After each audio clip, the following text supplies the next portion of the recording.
কিয়ামতের আগে পোশাক পরিহিতা উলঙ্গ নারীদের সংখ্যা বেড়ে যাবে। তো কিয়ামতের আগে মারে ভুলে যাবে, মাকে ভুলে গিয়ে স্ত্রীর পেছনে পেছনে দৌড়াবে। আল্লাহ তাআলা বলছেন, হে নবী, লোকেরা আপনাকে কিয়ামতের ব্যাপারে জিজ্ঞেস করে, আপনি কিয়ামতের ব্যাপারে কি বলবেন? আপনি তো কিছু জানেন না এই ব্যাপারে। এই ব্যাপারে জানে কে?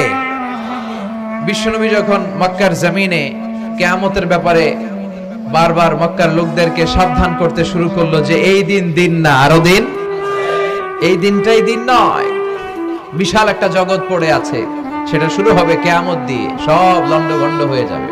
তখন লোকেরা বিশ্বনবীর জিজ্ঞেস করতে শুরু করলো, মুহাম্মদ সাল্লাল্লাহু, এই যে তুমি কিয়ামতের কথা বলো, এটা কবে হবে?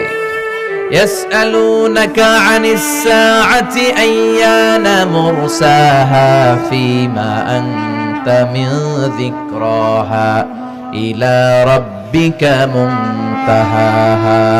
সুবহানাল্লাহ পড়েন। ও নবী, লোকেরা আপনারা জিজ্ঞেস করে কিয়ামত কবে হবে, কিন্তু কবে হবে এটা আপনি কেমন করে বলবেন? এটা তো আপনি জানেন না, গোটা বিশ্বের কেউ জানে না, জানে একজন, তিনি কে? They are asking about the day of resurrection. People are asking you about Qiyamah. Who are you to talk anything about it? Only Allah has the final word regarding Qiyamah. ও নবী, লোকেরা আপনারা কিয়ামত কবে হবে খালি ধরে জিজ্ঞেস করে, তো এই ব্যাপারে আপনি কথা বলবেন কি করে? এই ব্যাপারে কোনো জ্ঞান তো আমি আপনাই দেইনি। কিয়ামত কবে হবে এটা জানি শুধুমাত্র আমি আল্লাহ। চিল্লায় বলেন ঠিক কিনা? বিশ্বনবী মক্কায় কিয়ামতের ঘোষণা দিলেন। বিশ্বনবী বললেন, এই পৃথিবী এরকম থাকবে না, সব ভেঙে চুরে খান খান হয়ে যাবে।